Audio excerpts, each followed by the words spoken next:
बेजुबान लेकिन जीवंत जीवाणुओं का समूह, जिसका अस्तित्व न केवल हमारे जिंदगी, न केवल हमारे जीवन का आधार है, बल्कि जिस पर हर जीव निर्भर है। ये एक आकार देती है हमारे आज और कल को। क्या आपको ऐसा नहीं लगता कि हम इस महत्वपूर्ण संपदा मिट्टी के साथ शोषण कर रहे हैं? जी हाँ, मसला थोड़ा सा गंभीर है। हमें सोचना होगा कि हम आए दिन मिट्टी के साथ क्या क्या अत्याचार करते हैं। अच्छी फसल के लिए हम इसका भरपूर अंधाधुंध शोषण करते हैं। अच्छी पैदावार के लिए हम भरपूर अंधाधुंध इसका दोहन करते हैं। और ये सब ठीक हम उसी प्रकार करते हैं जैसे किसी को दौड़ लगाने से पहले उसको भरपूर टॉनिक पिलाना। जी हाँ, ऐसा करना निस्संदेह घातक होता है। तो इन्हीं भ्रांतियों और असंवेदनशीलताओं को दूर करने के लिए हम ला रहे हैं अपना ये विशेष भाग, मिट्टी जांच क्यों, कब और कैसे। तो आइए आगे के क्रम में हम देखते हैं मिट्टी जांच क्यों, कब और कैसे। सूक्ष्म जीवाणुओं से मिलकर बनी धरती की ये ऊपरी परत मिट्टी क्षेत्र व गुणों के आधार पर रंग रूपों में इसकी अलग अलग पहचान है। मिट्टी जांच से न सिर्फ आप अपने खेत की उर्वरा शक्ति परख पाते हैं, बल्कि ऐसा करने से आपको अपने मिट्टी की क्षमता और समस्या दोनों मालूम हो जाती है और फिर उस आधार पर आप वही रसायन डालते हैं जिसकी ज़रूरत आपकी फसल को होती है। मिट्टी जांच किए जाने के मुख्य रूप से 3 वजहें होती है। पहला, सघन खेती के कारण मिट्टी में उत्पन्न विकारों की जानकारी एवं सुधार के लिए। मिट्टी में कौन कौन से पोषक तत्व कितनी मात्रा में उपलब्ध हैं, इसकी पूरी जानकारी के लिए।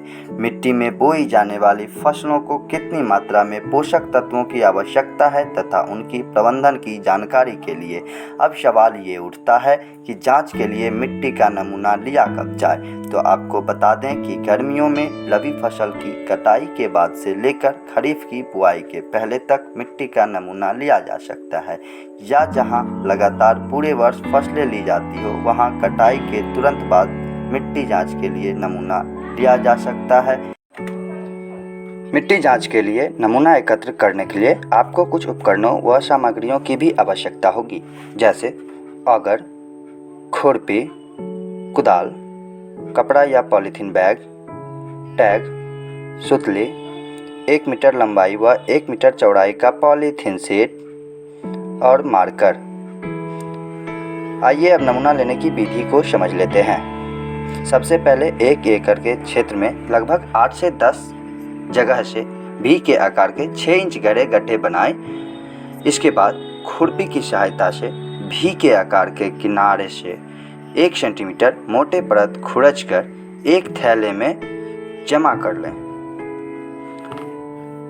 सभी 8 से 10 स्थानों से प्राप्त नमूनों को जमा करने के बाद संयुक्त नमूना बनाकर इसमें से कंकड़, पत्थर, घास पत्ती आदि चुनकर बाहर निकाल दें।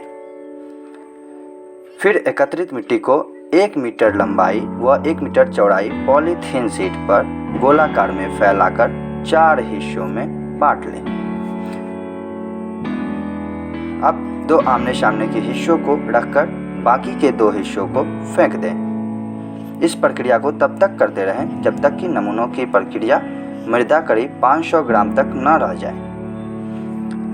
सूखी मिट्टी के नमूनों को थैली में भरकर मृदा नमूना पत्रक में किसान भाई अपना नाम, पिता का नाम, गांव, खेसरा नंबर, खेत की पहचान, तिथि, पूर्व में ली गई फसल, प्रस्तावित फसल, मिट्टी नमूना लेने का उद्देश्य लिखने के बाद मिट्टी जांच प्रयोगशाला में भेज दें और फिर मिट्टी परीक्षण रिपोर्ट में की गई अनुशंसा के अनुसार ही फसल का उत्पादन करें।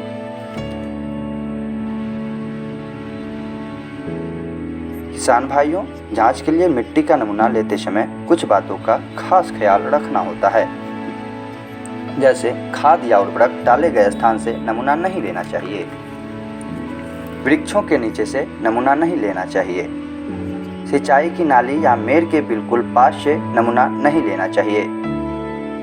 खेत में अगर खड़ी फसल से नमूना लेना हो तो पंक्तियों के बीच से ही लेना चाहिए। अगर फसल के लिए नमूना ले रहे हो तो सतह से 6 इंच गहराई तक लें। वहीं अगर उद्यानीकरण के लिए नमूना लेना हो तो सतह से 60 सेंटीमीटर की गहराई तक नमूना लेना बेहतर होता है। ध्यान रहे, फसल बुआई से लगभग 15 से 20 दिन पूर्व नमूना प्रयोगशाला में भेज देना चाहिए।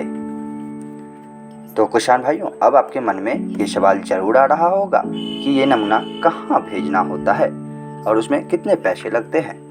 तो आपको बता दें कि आप जब चाहें अपने नज़दीकी कृषि विज्ञान केंद्र से संपर्क कर सकते हैं, वहाँ से सहयोग पा सकते हैं। और ख़ास बात तो यह है कि मिट्टी जांच की सुविधा हर केवीके में निःशुल्क दी जाती है, इसलिए आप मिट्टी का नमूना किसी भी केवीके में जमा कर वहीं से जांच की रिपोर्ट पा सकते हैं।